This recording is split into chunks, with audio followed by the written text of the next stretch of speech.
Good morning, good afternoon, or good evening to you all, wherever you may be. Thanks for joining today's webinar. So I see a few of you are coming up online. Again, thanks for joining. So today we're going to talk about custom control. Now, just a quick brief introduction. We often talk about custom control in relation to installed systems having wall mounts, iPads and stuff like that. Today I really wanted to focus a little bit more on live applications. So how we can use custom control to expand or enhance our use of a mixing surface with further control layouts. So we'll have a look at that. Now, as I really want this to be as interactive as possible, so please during the whole webinar don't hesitate to pop your questions into the Q&A, and I'll do my very best to answer those either at the end or during the webinar itself. So before I go into some kind of hands-on stuff, and we'll spend quite a lot of time looking at designing and different applications for custom control, I just wanted to talk through how custom control works, how it's set up, and where it lives within an Heath mixing system. So I'm just going to share my screen and bring up a couple of slides. Don't worry, we won't have a full hour of PowerPoints today. Just bring that up.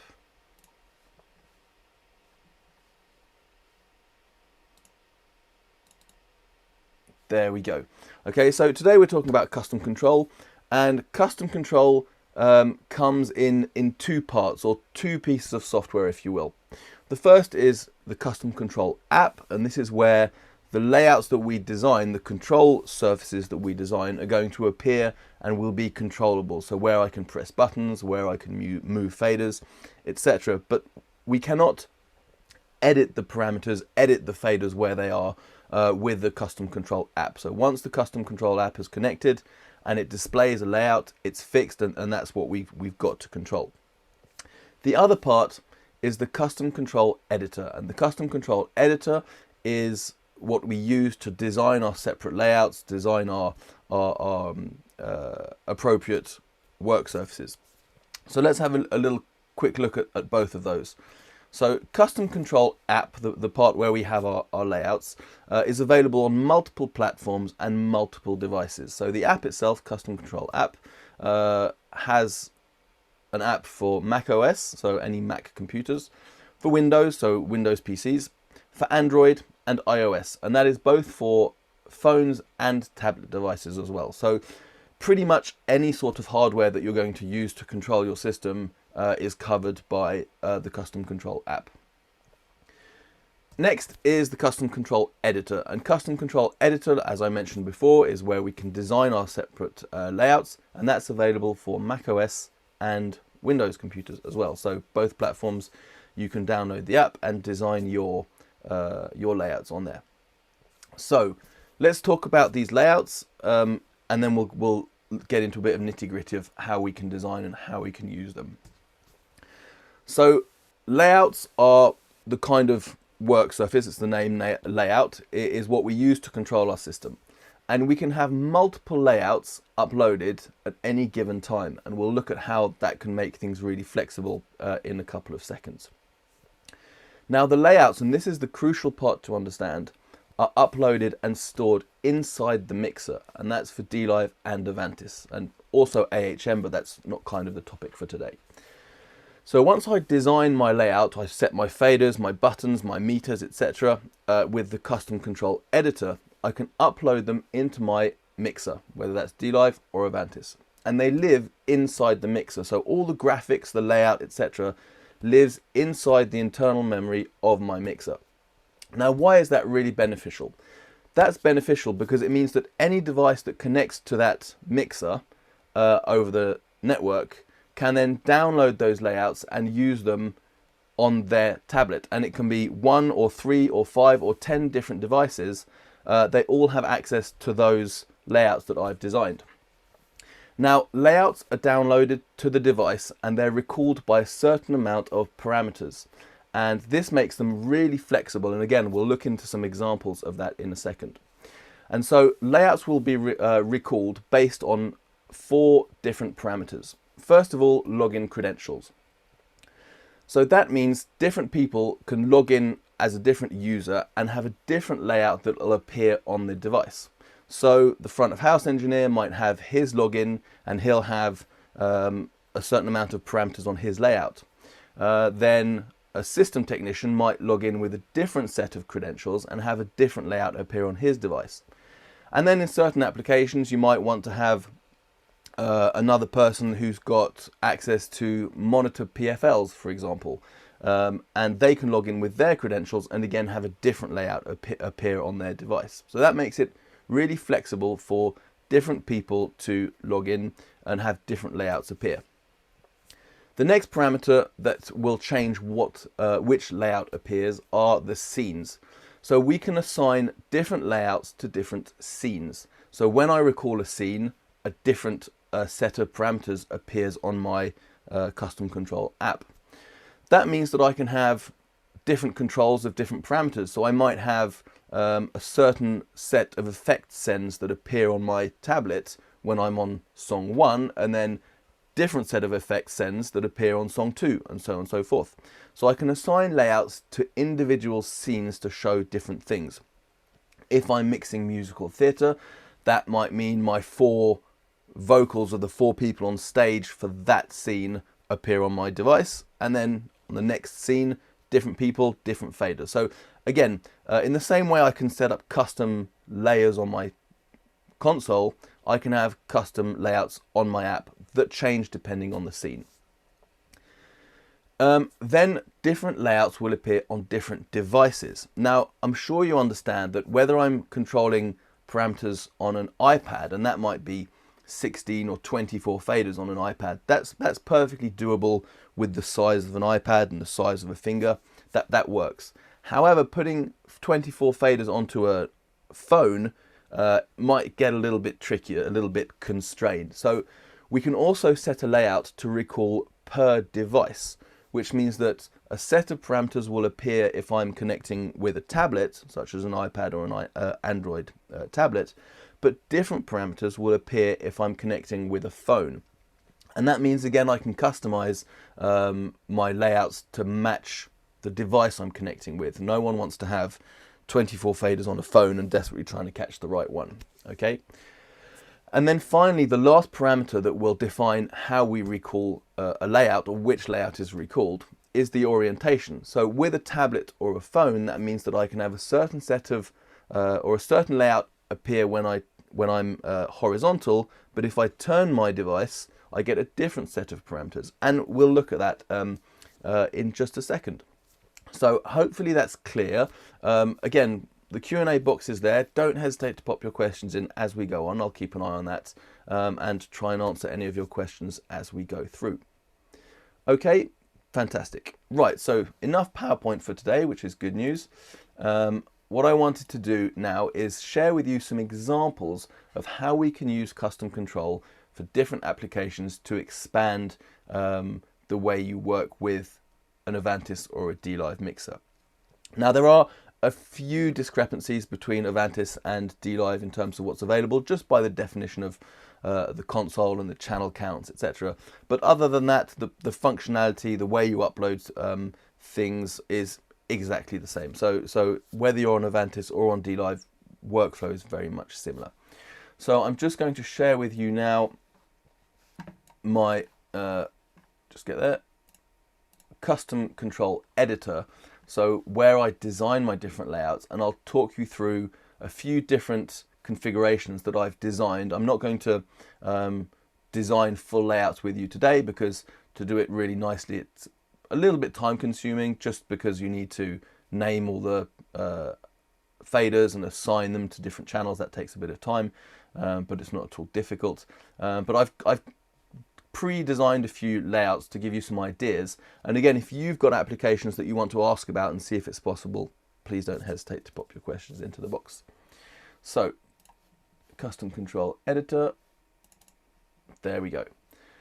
So when we open Custom Control Editor, we have the option to create a brand new set of layouts, to download the layouts from my hardware unit. So if I want to retrieve the ones that are already on my device, maybe make some tweaks and then upload them again, I can do that.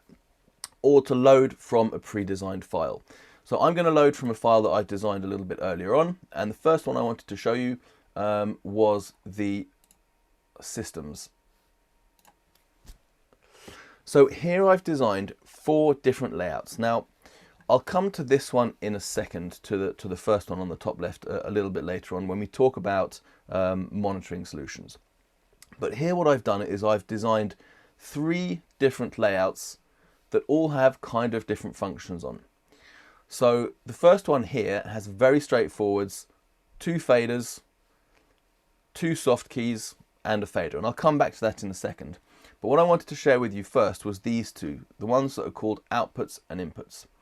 Now, if I go into the details of these, which is just down here, I can see which parameters are recalled, and those are the 4 things I mentioned to you earlier on. So which credentials allow me to have that layout, which devices it will appear on, which orientation, so whether it appears if I'm in landscape, whether I'm in portrait, or whether it's both, and whether it's assigned to specific scenes or to every scene. So this is where I configure all of those things.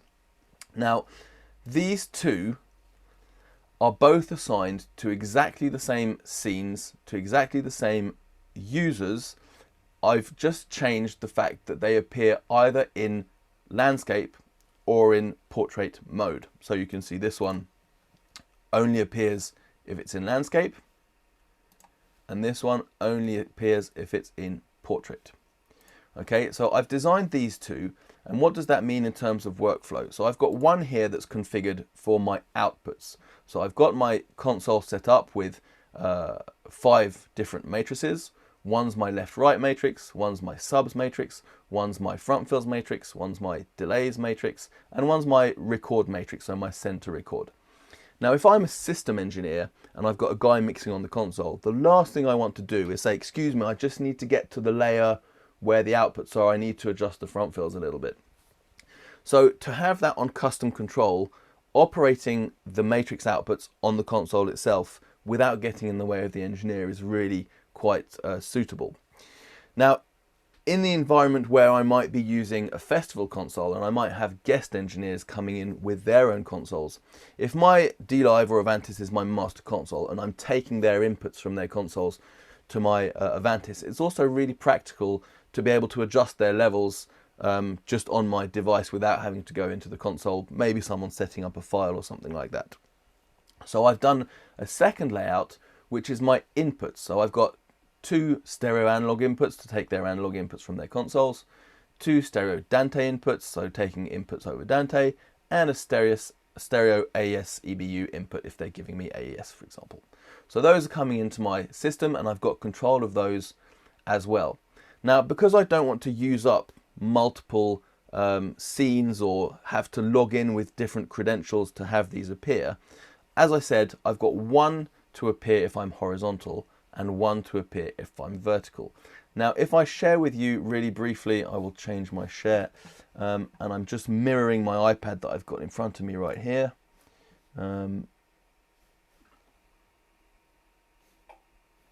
Let's do it like that. So you should have this now. So, oh, sorry, I'm in the wrong scene. There we go.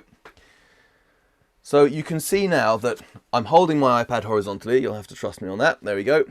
And I can see all of my outputs. So I can adjust my levels of my left-right matrix, my subs matrix, my front fills matrix, etc. So I can do all that.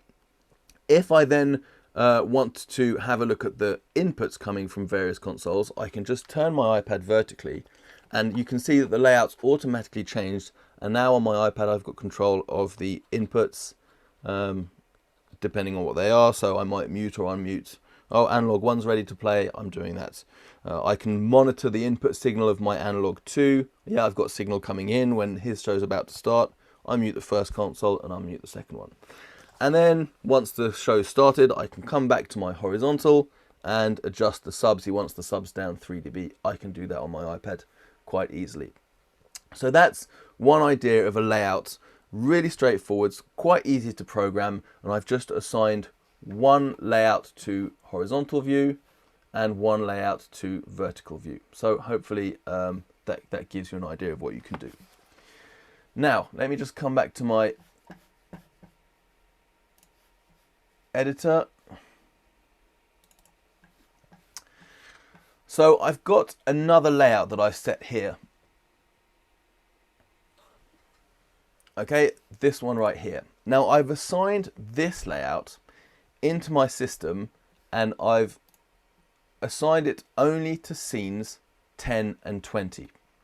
Now in my case, 10 is the intro before the show starts, and 20 is after the last song. So my engineer has a scene per song, and he's recalling each song. And when he gets to the end, when he recalls his last song, this layout is going to appear again. And on this layout, what I've put is the background music and my matrix to my record send.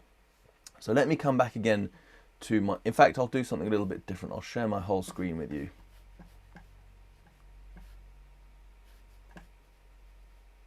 There we go. This guy. There we go. So hopefully you should have this scene, this screen with my director and everything on here. And you can see I've got a start scene, and then I've got 9 different songs, and then I've got the end. So right now I'm on my start scene, and this is my iPad right here. Sorry, I'm copying my iPad, there we go. So I've got this scene here, and I'm the system engineer, and I can manage the intro music, and the front of house engineer doesn't have to worry about turning down the background music when the show starts. He doesn't have to worry about setting the record send level or anything, and he can adjust, I can adjust the intro music and just turn it down, turn it down, turn it down as the show starts. And then as soon as the front of house engineer, and I'm coming back to my director here, triggers his first song, because I've assigned a different layout to my next scene, my layout's going to change automatically. So I press go, and you can see my layout changes all by itself, and I have access to my matrices. Oh, there's a bit too much sub now, the venue is full of people. I can tweak that a little bit. I can grab my iPad, walk around the room, tweak my front fills, tweak my delays, etc. Oh, the recording's a bit hot, turn that down as well. And so that's all awesome, everything works, no problem. I've got those that layout that stays the same through all my scenes. And then we're on the last song, and when the last song comes to an end, recall the last scene, and my layout changes again. And now I've got my background music, and I can turn the background music up back into the PA, and the front of house engineer doesn't have to worry about quickly going to the last layer. Where's the background music coming in? I'm managing that, and it does it all by itself. So really nice, really flexible. Any questions so far? I see there's a few of you on board. Does anyone have any questions? No? Are we good so far? Ah, here we go.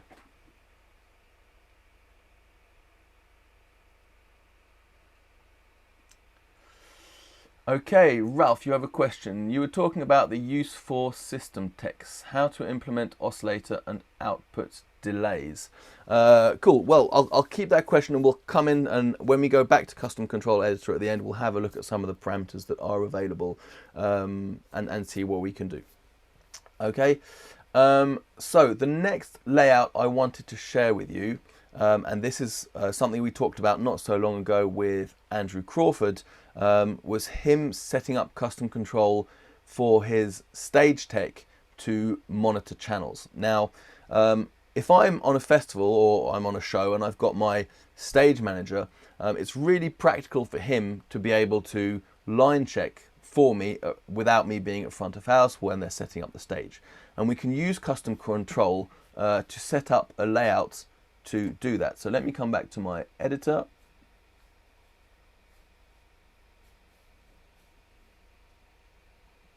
There we go.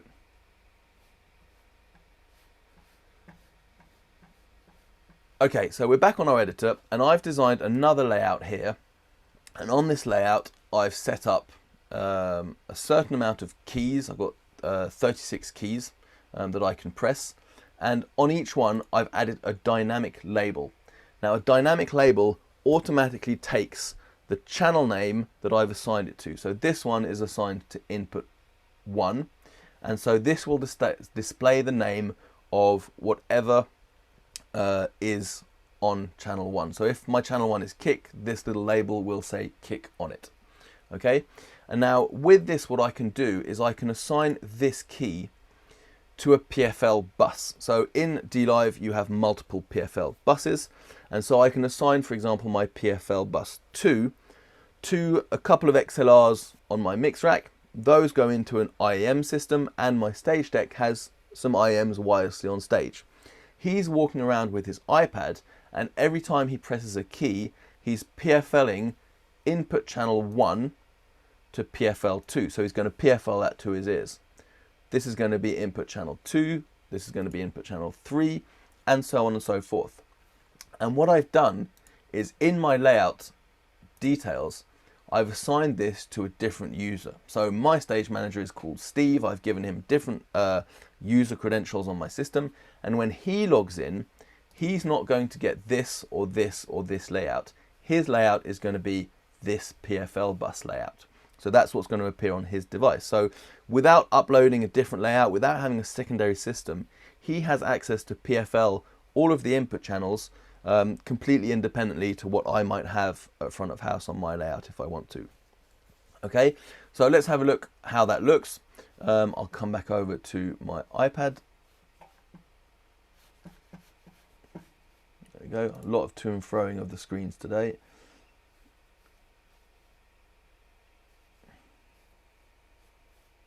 There we go. So I'm back on my iPad now, and I'm going to just log out, and I'm going to log back in with my credentials that I mentioned. So this is for Steve, who's on stage. Connect, and you see immediately I get that layout, and I can press that first button, and now I'm PFLing channel 1 to that PFL bus, or to his in-ear system. Now it's channel 2, now it's channel 3. So he can do a line check all by himself with his iPad walking around stage. So really suitable, and I can change these buttons if I want to. I can make them, you know, I can put different people's pictures if I want to put their face on there for them to see what it is. And as I mentioned, these labels, the labels that are in front where it says 1, 2, 3, etc. These are dynamic labels, so they automatically take the name of the channel that's assigned to them. So I'm just going to share again my whole screen. There we go. So now we can see, if I select my channel 1 and I change the name, I call this kick. As soon as I apply this, my channel name has now changed to kick. So I can set this up in advance for my stage tech, and as I name my channels on my console at front of house, those are automatically going to change and update on his system. So he's always aware of exactly what it is that's going on. So if I change that to snare, it changes on my iPad to snare. So really fast, really practical to deploy custom layouts.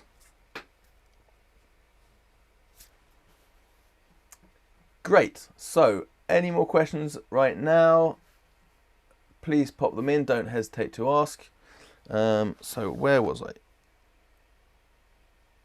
Cool. So we've looked at how we can recall different layouts from different scenes. We've looked at how we can recall different layouts, whether I'm horizontal or whether it's vertical. And we've looked at having different users log in and have different things appear. Now, one other thing I wanted to show you, and I'll just load a different layout for that.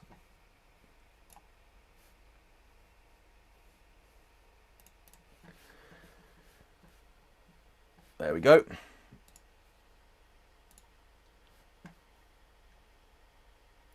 I think it's that one. There we go. Is the ability to use custom control to design monitor mix controllers. So you can give a device to multiple people on stage, and they each have access to their own monitor mix if they want to. Now in this case, I've got 8 different layouts, and each layout is assigned to a different user. So if I look in the details, user 1, user 2, and so on and so forth. So each device will log in as a different user and have access to a different aux. So in this case, this is the master for stereo aux 1, and then we have different input channels. So again, these have dynamic labels, so this will display the channel name. So it might be kick, snare, hat, bass, guitar, keyboards, etc. And then I'm using tabs to expand the number of channels that I can display. So tab 1 is inputs 1 to 8, tab 2 is 9 to 16. So each device that logs in has access to 64 channels. Now I could make these faders smaller and put more faders on each page. You can really push this quite far into how complex or how much information you display on the screen. So that's quite straightforward. Now you might ask, that's kind of a limitation because dLive and Avantis at this point in time, you only have 10 users. So you can assign 10 different layouts or 10 different auxes to the system. So you can only have 10 people, 10 different mixes, which might be a bit of a limitation for you. But there's a different way of approaching this, and I've designed something a little bit different to show you that. And this is to create one layout or two layouts or just a few layouts. And using tabs, I have access to a different mix. So everyone can log in with the same user profile and they all have this layout that appears. And then you have mix 1, mix 2, mix 3, mix 4, mix 5, mix 6, mix 7, and mix 8. And then I can have groups of channels, or I can make smaller faders and add lots and lots more faders if I want to. But again, you can design a few different user profiles, 3 or 4, so that each mix or each person has the channels that they need to be able to see. So you can adjust that to each individual user.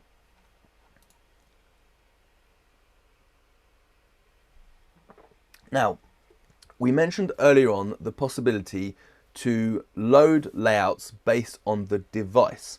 So I can assign this layout to appear if I connect with a tablet. So this one, okay, will only load if I connect with a tablet, which is an iPad or an Android tablet. Now there might be some musicians on stage who don't need to see all the channels. They're happy with the mix that you provide them, but the only thing they want is their own personal instrument for them to be able to adjust up or down. And for that, maybe a phone is absolutely fine, has enough real estate, enough size to manage just 1 or maybe 2 different channels. And so for this, I've designed a second layout. And in this layout, you can see I've assigned it to only appear in portrait, only appear if my sax person logs in with his device, and it's fixed to an aspect ratio of 16 by 9 or 9 by 16 in this case. And that means that I can give him individual credentials, and when he logs in, this is what he'll get. Ooh. That's interesting. Oh, that's why. There we go. Huh. That's not the right one.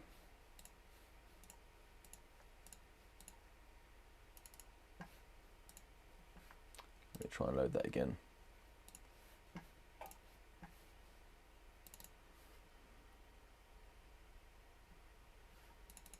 There we go. So what I've done here is I've designed this layout to only appear for the sax player when he logs in with his credentials, and to only display this. So he's got one fader, that's his sax in his monitor, so he can turn his sax up and down. It's got a dynamic label, so it'll change and it'll automatically display sax. When I know what channel he's going to be connected to, it'll connect. I can update the name and it'll say saxophone on there. I've put a rotary on there so he can manage the master of his mix. So I might have given him a mix which has you know, drums and keys and vocals, and he can turn the whole mix up and down a little bit. But individually he has access to his sax, and then he can pan left or right his sax in his ears if he wants to as well. So that could be for backing vocalists, so they might each have their phone, you know, on a carrier in front of them on their mic stand, and they can turn up their vocal individually, but I'm providing the mix for everything else. So keeping it really simple, you know, I might put a second fader on here. I can just drop a second fader on here, and it might be for the drummer to have a click track, so he can manage the level of the click in his ears. You know, you can really customize these really in depth to suit whoever they're going to be for. And again, complexity isn't necessarily an advantage. Sometimes it can be really beneficial to keep things simple and only give someone one fader. So I'm doing the whole mix for you in your monitors, but if you want to turn your vocal up or down or your instrument up and down, you've got your fader in front of you to do that. Okay, so that's kind of most of the things I wanted to show you. I did want to show you a little bit how to, some little tips and tricks for designing layouts a bit faster, but do you have any questions at this point that you'd like to ask?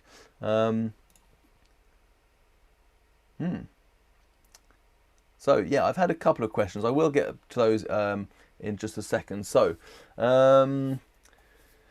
how to implement oscillator and output delays. So, delays are not at this moment available as a parameter on a function, but that's definitely something that we can put as a feature request to be able to manage specific parameters such as a channel delay, and that does make a lot of sense. So definitely something I'm happy to forward.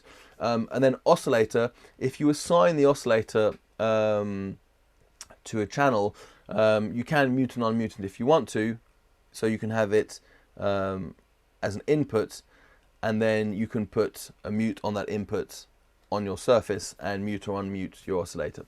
So that's one way of doing it.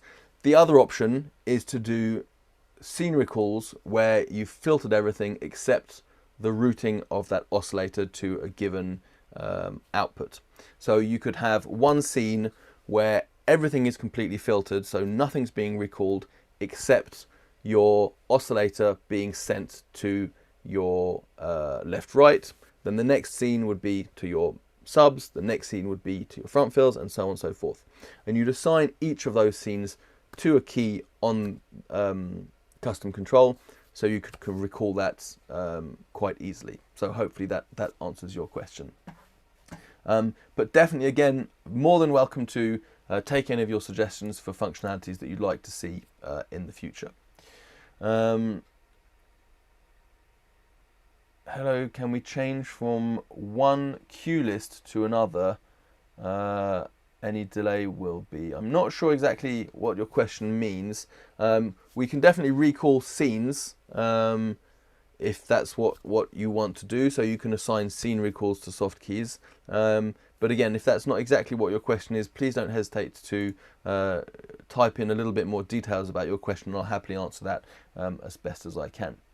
So I wanted to show you a few tips and tricks on designing a layout, how to work really quickly. So let's stay on our custom control editor, and I'll start a new layout. So here's a brand new layout, and again, the first thing is to decide the name of the layout. So it might be, control. Okay, it doesn't matter what your name is. Which users are going to log in? So is it everyone, or is it only certain people? Which device it's going to recall on? Will it appear whether I'm in horizontal or portrait mode?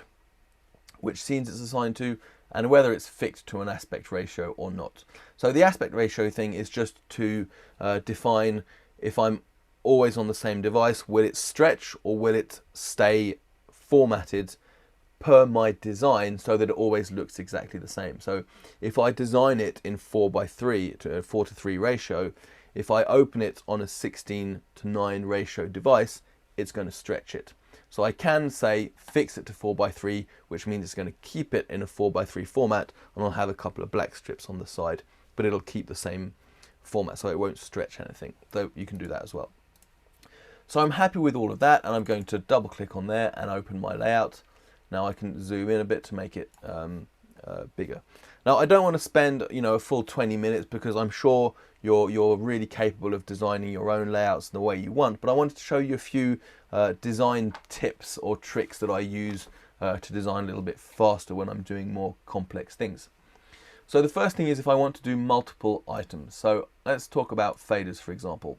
I want to really quickly do 24 faders. So I'm going to copy, so I'm doing Command C and then Command V, and I'm going to do a whole bunch of those. There we go. So those are going to be all of my faders that I want to have on my layout. Now it would be really, really hard work to spread them all out perfectly and get them exactly spaced out the same way. Now I can activate a grid view. There we go. So I can activate a grid view and I can lock to grid, and that can help me. But again, there's a lot of faders and it would be quite hard work to get those all laid out quickly and simply. So there's a really neat trick to do this. I'm going to take off the grid and lock to grid. And what I'm going to do is I'm going to position my first fader. I'm going to position my last fader like this. And then I'm going to grab all of them like this. So now I've got them all. And what I'm going to do is I'm going to open this align menu and do align to center. So that puts them all straight. And then I'm going to go align and distribute horizontally. And boom, I can grab them, drop them in place, and I've got them all there. So really fast to lay out all my faders nice and neatly. Now if I feel that those are a bit too close together, I can just drag my first one, drag my last one, same again, grab all of them, align, distribute horizontally, and I spaced them out a little bit more. Oh, I've just changed the height a little bit. Don't forget, align to the center, and there we go. So really, really fast. And then if I want to do all of them, I can copy and paste the whole line, drop that down there, and do the same again. And there we go. So you can see how fast that can be. Now I'm going to do something a little bit simpler. Let's get rid of those. I'll get rid of those. I'm going to clear that layout a little bit. I'll do that. And again, I really want this to be a way for you to work faster, because when you're starting to design something, you don't want to waste time moving faders around and getting things lined up. You want them to be ready to go and start using them as fast as possible. So I've got a little bit more space, and I want to have some metering in there as well. So I'm going to drag some meters in, and I'm going to size them accordingly. There we go. Okay, so I've got my input meter, and again I want to do the same thing, spread them across. So I'm going to again 1 2 3 4 5 6 7 8 9 10 11. That's an odd number, but hey, ooh. I'm going to copy that and paste it. 7 8 9 10 11. Okay, I'm going to grab all of those,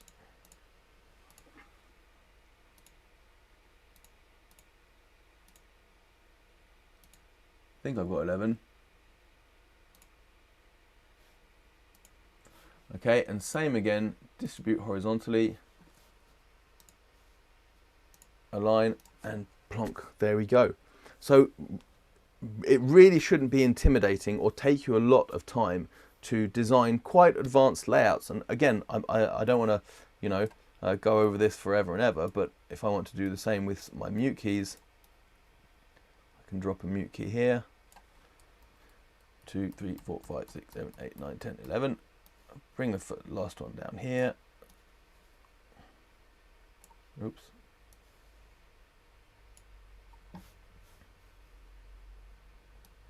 Oh, I didn't do that right. I did do that right. Grab all of those. There we go. Align to the top. Distribute horizontally. And plonk. There, I've got all my mute keys. So you can see really, really quick to set stuff up, to make a layout very, very quickly, very, very practically. I can then drag a picture. I can stretch it horizontally and vertically. send that to the back. There we go. And then that picture, if I want to add my own graphics, I can do that as well. I go here, I drop that in the back, and there we go. Took me 1 minute, minute and a half while explaining it. So if I'm doing this by myself, you know, designing a layout can be really, really quick, really, really easy, and pretty straightforward. If I want to design tabs, we mentioned we can do tabs. Let me just get rid of that background. A quick tip for you, always add your background last. It makes it much, much easier to be able to design over the top of stuff. So if I take that and I add a tab container now, this allows me to have multiple pages of different parameters. So now I can select my tab 1, drop those faders back in, and if I go to tab 2, oh, it shouldn't be there. Let me just take those out. Drop those back in. There we go. So now I've got these faders on tab 1, no faders on tab 2, so I should be able to drop those back in. And so you see I've got a different, that's not right, there we go, just drag them back in. There we go. So a different set of faders on each tab, and I can assign those faders to different channels. So I can have input 1 to 16, second tab 17 to 24, and so on and so forth. Okay, so hopefully that's given you a little bit of insight into different types of use with custom control, a little bit faster ways of designing stuff. And again, I'm very happy to answer any of your questions if you do have any at this point.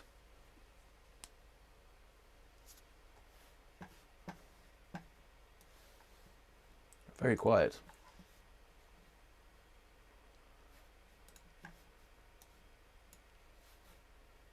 Just having a quick look who's online today.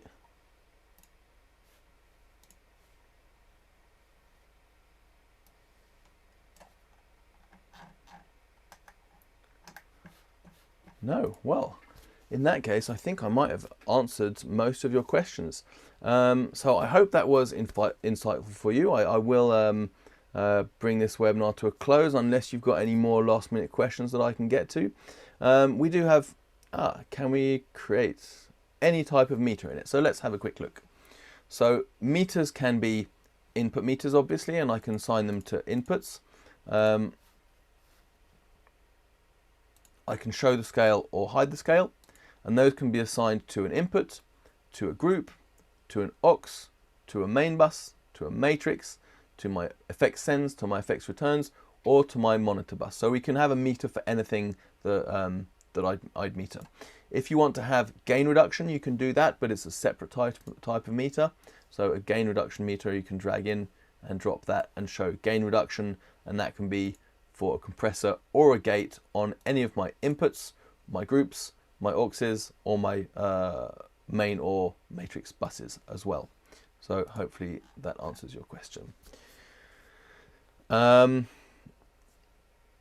Krista, do you have a question for me? I'll give you time to type.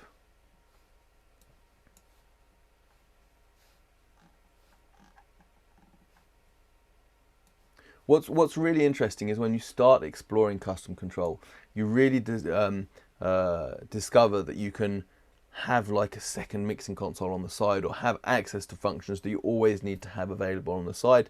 And really, it saves you that thing of, you know, always having to flick to another layer to find your background music as the show starts, but the band's coming on stage and you need to go back and get back to the vocal channels. It's really nice to be able to expand it, especially if you're trying to work in a compact fashion. Maybe you've only got a C1500 dLive and you're traveling with that. You know, having an iPad or having your laptop on the side that you'd have anyway, really nice and practical to have that. So what have we got? Have to use it, but I have a question. Thanks. Oh, no problem. You're very welcome, Krista. Thanks for joining, and thanks for spending some time. So again, today was really about giving you some ideas of how you can use custom control, and not just think about, oh, it gives me some more faders on the side, but really expanding the capabilities by using different layouts for different scenes or different layouts for different users, and giving everyone a little bit of access. And one thing I didn't mention, because it's kind of, we're talking about live today, although, you know, some installs are for live events. You know, sometimes during the daytime in venues, you'll have an internal meeting, a team meeting or something like that, where you want your manager just to be able to speak into a microphone and have a bit of background music. And you don't want to call in an engineer for the afternoon just for a team meeting for the bar staff or something like that. And so you can easily design scenes that just give you 4 buttons.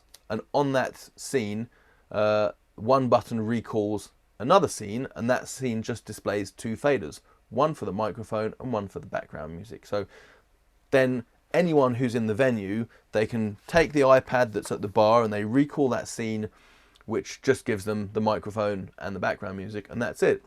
If you're working in a club, you know, where the bar staff come in the morning, they prep the bar and everything, but the sound engineer doesn't come in, they can have their custom layout to turn their music up and down, you know, while they're prepping the bar, or, you know, even the whole afternoon while people are coming in for lunch and stuff like that. So yeah, lots of ideas of really being able to expand your mixing system to different applications based around those ideas of different layouts being recalled by different parameters. So again, I'll just bring that back up as a kind of reminder, although I've closed it down now. No, there we go.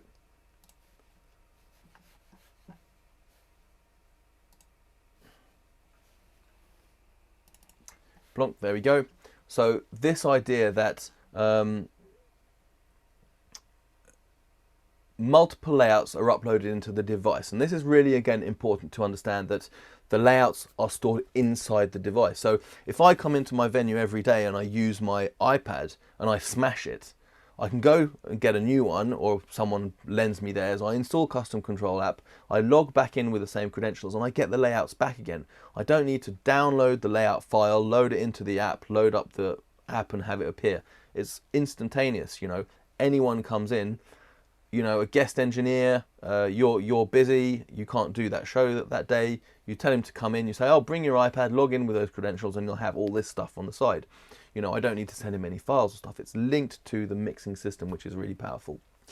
And then to be able to change, like I mentioned, based on the credentials, so who logs in gets a different layout, different scenes record different layouts, different devices, so whether it's a phone or a tablet or a computer, you get different layouts as well, and whether they're horizontal or vertical for tablets and phones also allows you to expand the uses. So Suresh, can you show the close look of the properties option? So let's have a quick look at that. Is there anything in particular you'd like to see when we're in the properties? Again, one thing I didn't mention, but these are all completely free to download. So you can download Custom Control Editor from our website for free, and you can download the Custom Control app for your computer or for your iPad or whatever, completely free as well. So you can start playing around with that if you want to. So the properties option, I'm not sure which properties you're talking about, because is it the properties here? Yeah, so I understand your question. So every different parameter can be assigned to different functions. So if I'm talking about a fader, that can be assigned to a main level or a send level. So an input fader or a send to an aux, for example. So this might be, this might be a send level of my input channel 1 to my aux 4, for example, if I want to. There we go. And we can taper these as well. So if we're setting this up as a monitor mix for somebody, we can set a fixed value. So we can say -60 and maximum 0. If I'm a monitor engineer and I've preset that if you push this fader up to 0, you won't get feedback, I can lock it. So the maximum value they can put this fader to is 0. They won't go beyond that, and I've limited them now so they won't get any feedback. Nice way of working if you want to kind of limit people. During the day, I want to make sure people can't turn the background music up like crazy. Again, I can limit it so they can't turn it up too loud. So that's that. We can customize all of our knobs and all of our faders as well. And again, I didn't want to spend too much time on designing today. It was really about showing you application ideas. If you want to learn more about designing, the best way is to download it and spend some time on it. But again, I can choose this and change the style of the knob if I want to. There are various different themes that I can go to if I want to have this. And in fact, if I want to, I can even change the picture of this and give it to different people. So there we go. That's my chicken on the bass. And then my lead singer, let's pop my lead singer here. There we go. I've got my lead singer on the next fader. So if you're a believer, you can customize it for that as well. So you can really push this really far. Let's have a quick look through all the different tools. So background images, like I said, you can upload the image that you want as a background. So I drop in a background image, I spread it and stretch it, I open a file, I press open, and then I send it to the back. And there we go, I've got my background picture. So really quick to deploy. Labels is pretty straightforward. So I can put in text and name a channel.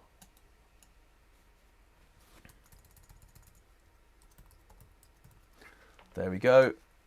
Change the color. Okay, so I can name stuff on my layout really quickly. The tabs I showed you already. Rectangles is just a square, so I can put things in boxes on my layout if I want to. Source selector is linked to our source selector function on dLive. Again, something that you'd best look at online and have a look at how that functions. It's a way of assigning a different input to a given output bus.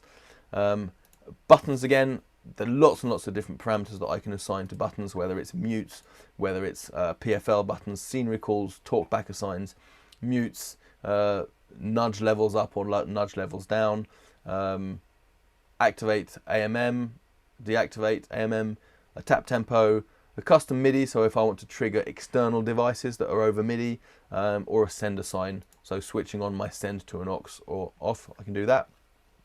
So rotaries, faders, LEDs, meters, gain reduction meters, the chromatic meter. So if you're not familiar with chromatic meters from SQ, chromatic meters allows us to display a meter, but instead of being a vertical monitoring of yellow to green to orange to red over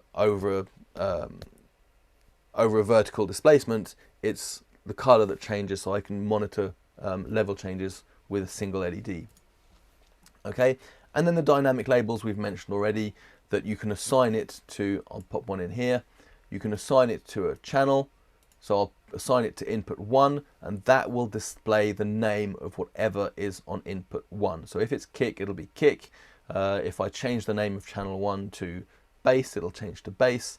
So, you know, a really nice way of doing things. If I'm doing festival stuff and I'm changing the names really quickly, it means that my monitor engineer on stage, when we were looking at this,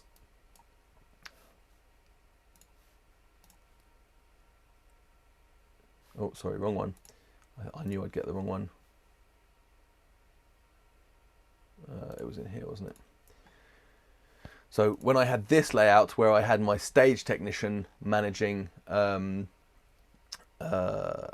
a line check on stage during a festival, if I'm changing the names because I've got my patch list and I'm changing kick, snare, oh, the next channel's 3 toms on this one, my system tech on stage or my stage tech has the names of what he's line checking appear as I change them on the console. So those dynamic labels are really useful. Okay, so can a layout be default talkback groups in a broadcast situation? I'm not sure what you mean. Can a layout be default talkback groups in a broadcast situation? You'll have to expand on that, or otherwise I'll get back to you a little bit later on through your contact details and explore that a little bit further. Cool, so thanks again for those questions. Thanks for spending some time with me today. I'm going to bring that to a close. Keep an eye out for our other events. So every Thursday we have a Facebook live event. And quickly before it's the end of the hour. Can a layout work with all scenes? Yes, absolutely. So layouts, if I set them up to work with all scenes, that layout will appear with all scenes, whatever I've designed on it. Okay, oh, sorry, all scenes. Okay, so if I select all scenes, it will appear on every scene, no matter what scene I'm on. Okay, I can still have various different layouts, so I can have one that's horizontal with all scenes and one that's vertical with all scenes, and have different layouts if I want to kind of expand a little bit. So I can do that too. So as I mentioned, we've got events every Thursday on Facebook Live. Keep an eye out for that. And next Tuesday, the 15th, we will have a nice webinar, which is Ask Us Anything, our Christmas special. I'll be joined by 2 colleagues and who knows, maybe a few other people. So if you want to have an hour of just chilled out, relaxed chat about what we do, about our jobs, and how much we enjoy spending time with you and helping you guys out, feel free next Tuesday to keep an eye out. That should go online today for registration. So again, thanks very much. If I haven't answered your questions, I'll do my best to get back to you following the webinar, and take care, have a great day, and speak to you soon. Thanks very much.